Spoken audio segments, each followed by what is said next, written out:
Empires rise, kings fall.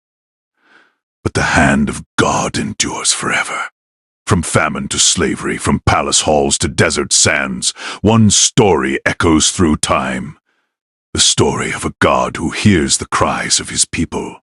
This is the epic journey, from Joseph to Moses, from chains to freedom. A little backstory is in order.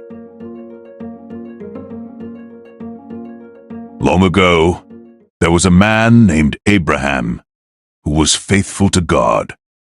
Abraham longed to bear children but couldn't, even in his old age of over 90 years. One day God promised him that his generation will be as numerous as the uncountable stars, and his wife conceived at the age of 90 years and bore him a son named Isaac. He had another son named Ishmael, with his wife, Sarah's servant Hagar.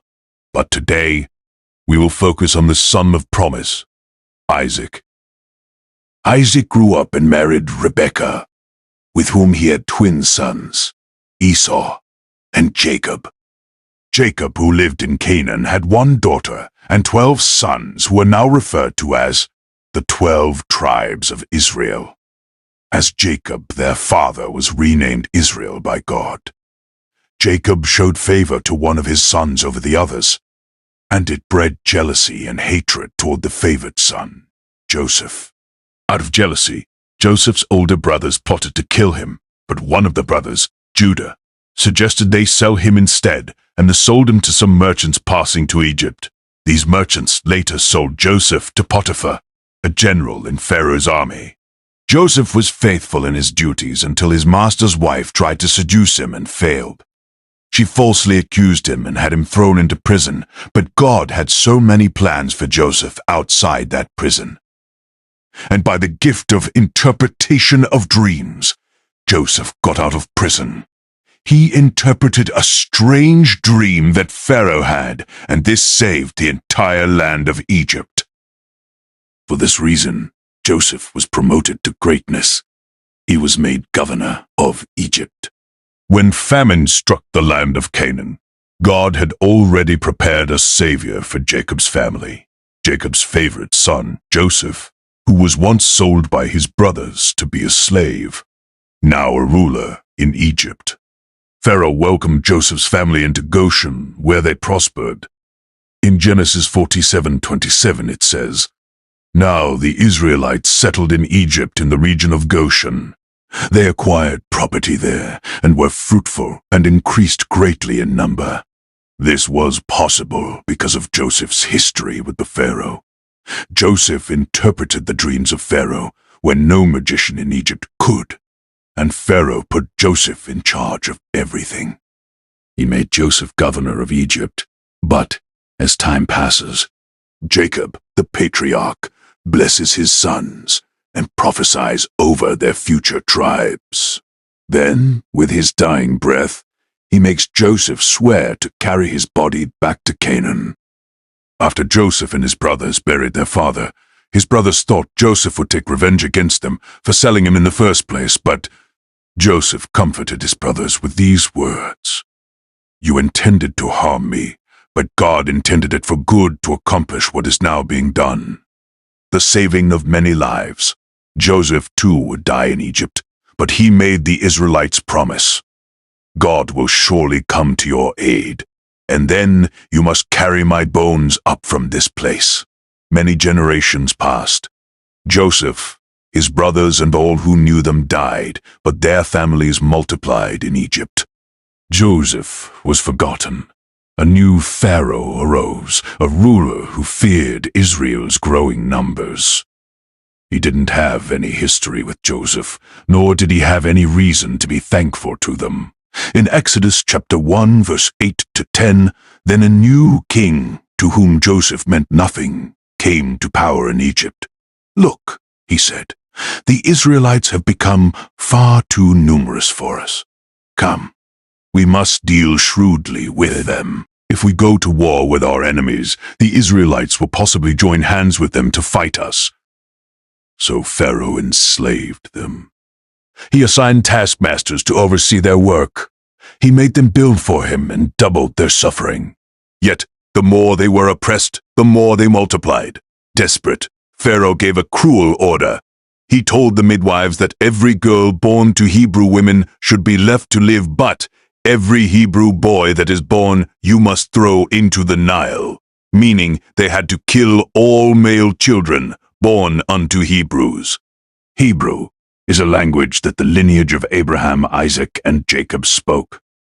The midwives feared God and refused to do as Pharaoh asked. Out of this darkness, God raised a deliverer. A Hebrew child was born to a woman named Jochebed, daughter of Levi. The child was a boy, and per Pharaoh's decree, he was to be drowned. His mother had him hidden for 3 months, and when she couldn't hide him anymore, she placed the baby boy in a basket and set him afloat upon the river Nile. One day, Pharaoh's daughter went to bath in the Nile River, and she saw the floating basket.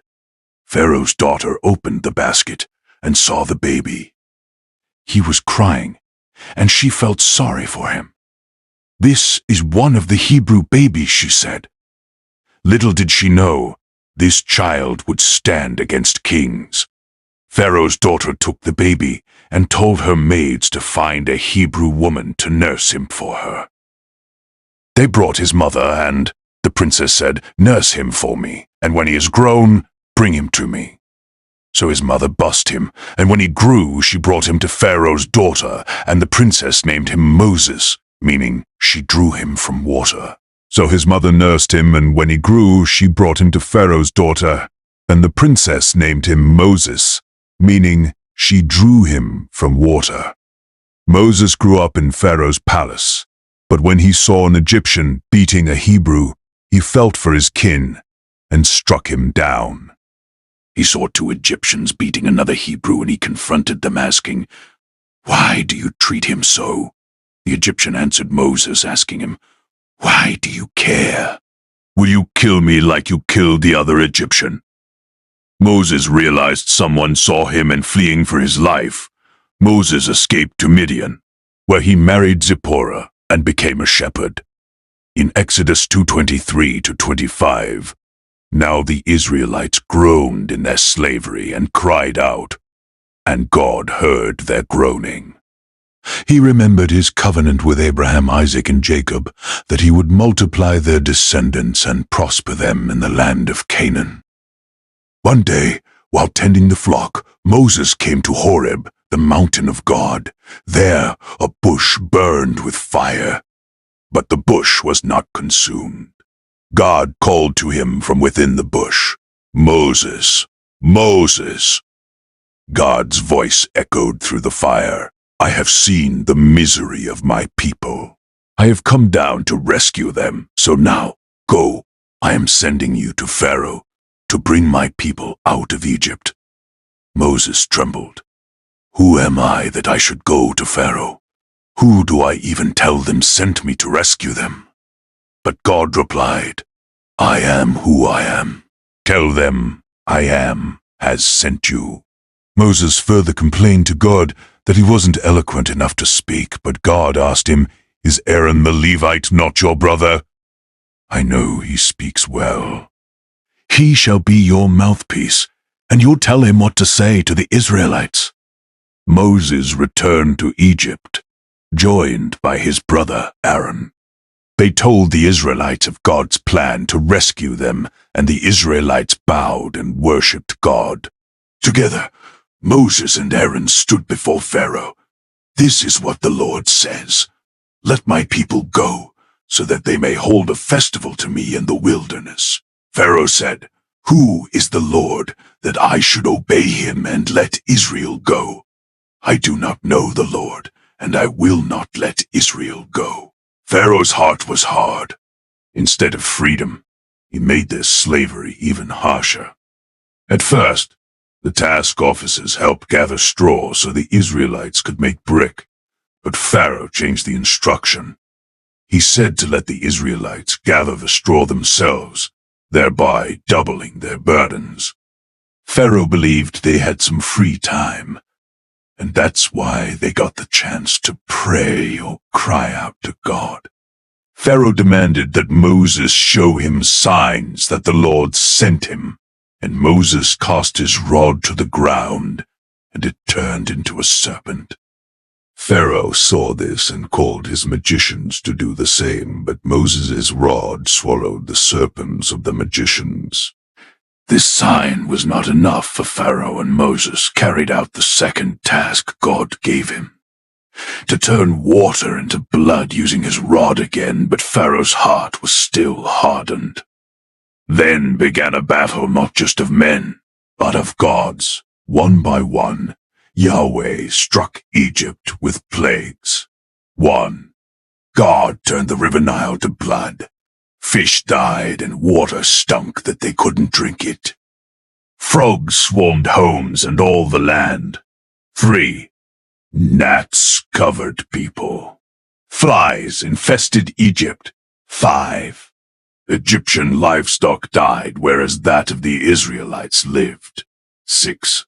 Boils afflicted people. 7. Hail destroyed crops. 8. Locusts devoured what remained. 9. Darkness covered the land for 3 days. 10.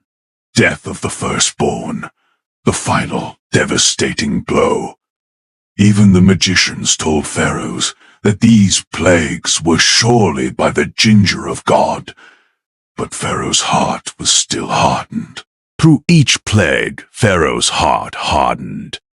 He would agree to let them go to guile Moses into asking God to stop the plague, and change his mind the next day, until judgment fell upon every Egyptian household.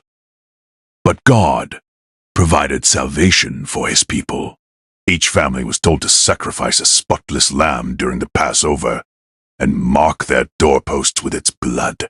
God said to the Israelites, "The blood will be a sign for you, and when I see the blood, I will pass over you." That night, the angel of death struck Egypt. Wails of grief filled the land. But where the blood was applied, no harm came. Broken and defeated, Pharaoh summoned Moses. "Up, leave my people, you and the Israelites. Go, worship the Lord as you have requested." At the end of the 430 years, to the very day, all the Lord's divisions left Egypt. Led by a pillar of cloud by day and a pillar of fire by night, the children of Israel marched out, a free people. Moses didn't forget to carry Joseph's bones, as Joseph told them before he died. "The God of Israel will visit you and rescue you, and when does, take my bones up from this place." But freedom would not come so easily. Pharaoh's heart hardened one last time. He wondered again why he'd let his laborers go. His 600 chariots thundered after them. Before the Israelites lay the sea, behind them death.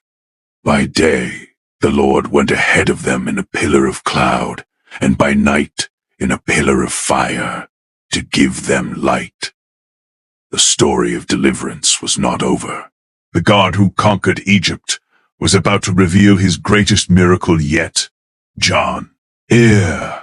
Pharaoh and the Egyptian soldiers drew closer, and when the Israelites saw them, they were afraid. They said to Moses, "You should have left us in Egypt to serve the Egyptians instead of bringing us to die in the wilderness."